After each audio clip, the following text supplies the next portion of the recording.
We're going to go ahead and begin now with the open mic, and we have one person who's reading. I like the smiley face here. Oh, no, you're okay. Brennan Sanders. You should applaud at this point. How's it going, everybody? These are some poems I wrote.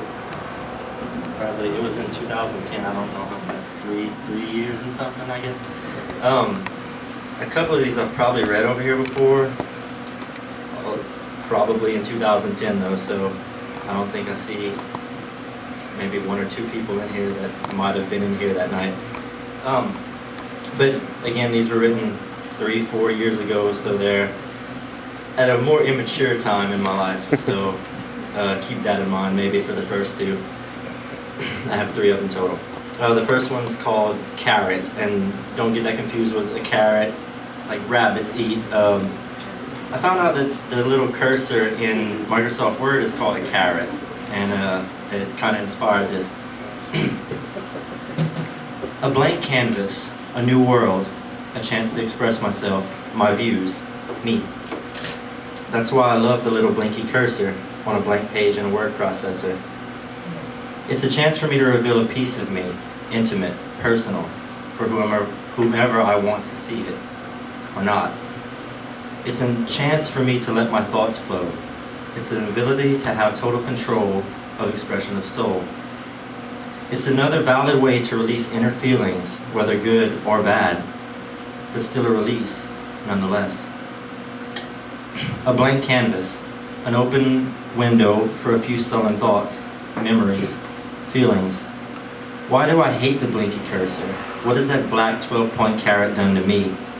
It's forced me to remember the past, intimate, personal, which I've tried to forget, sometimes. The cursor taunts me, its rhythmic blink coinciding with my beating heart, which gains intensity and speed with every recalled memory. Sometimes it skips, sometimes it hurts. No, it always hurts. The second one's called A Raindrop, and it was inspired by a lost love, and I was in a really dark place, I guess. But this is A Raindrop. Look back. Do you see us enjoying our time together, taking walks despite the weather, living as if it was our last day? Or do you see you taking what you want and leaving the rest, living for yourself and no one else, breaking everything that was important to you? Look back. Where you're at now, was it worth the pain? Should you have taken more walks in the pouring rain? Was the person walking next to you the one who should still be right there? As the rain pours, you just continue along, despite the fact that soon I'll be gone, and you'll be walking alone, pretending to be alright. But deep inside, you know you've lost the one, and no matter how long you walk, you can't see the sun, because those drops that hit you are symbolic of who you've become. As long as you exist, you'll just keep falling. And though I've been there, and I keep calling, you're oblivious as you hit the ground with a splash. But you'll soak right into what's going on, and eventually you'll find your way back home, only to be thrown from the clouds again. Look back. How long was that fall when you fell from the sky? Have you ever stopped to ask yourself why you keep giving up on everything just to be special for a while? There are so many more that are just like you, so many more raindrops that beg to fall too. Just remember the pain that'll take you when you hit the ground. Thank you. This last poem is my personal favorite that I've written. I actually wrote it sitting right over there in the middle of the cafe. It's called Carousel. The fair came into town this morning. I like to go, not to ride, but to enjoy the sight of the kids as they play, as they have a good time. They don't have worries or fears, except whether they have enough tickets for the carousel. They don't have sorrow or tears, unless their older brother or sister's being a meanie. I wish it was like that now for me.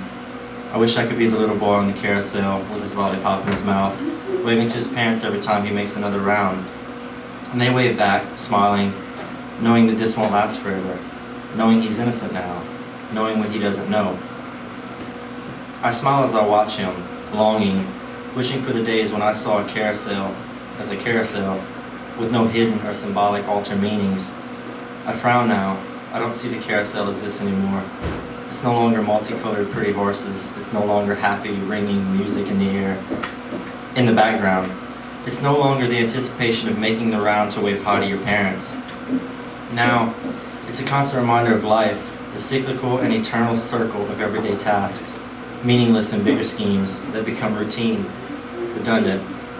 My frown persists. Now, it's a constant reminder of love, the all too familiar emotions we reenact, without even realizing our repetitive nature, but all the while wanting variation from the monotonous things we do just to prove our love. But my frown fades now. It's also a constant reminder of happiness, the nostalgic feeling that takes you by surprise, from the sorrow of routine, from the sadness of redundancy, to the joy that you remember when you were the kid on the carousel, with his lollipop in his mouth, waving to his parents every time he makes another round. And they wave back, smiling, knowing that this won't last forever, knowing he's innocent now, knowing what he doesn't know.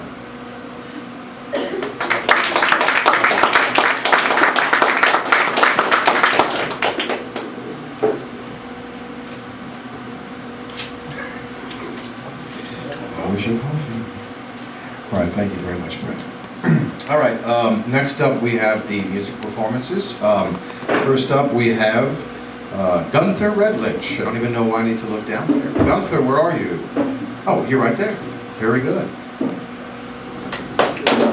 it is time to talk.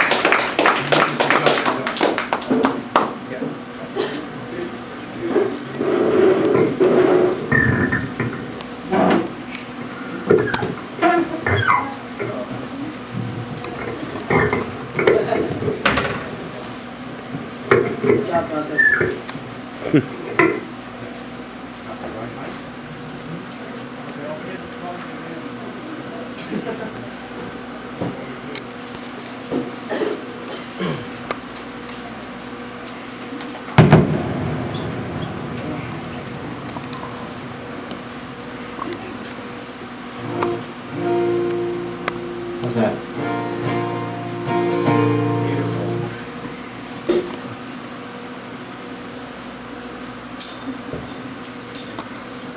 This song's by Never Shout Never. It makes me happy. It's called She's Got Style. If it's not those cowboy boots in the summer,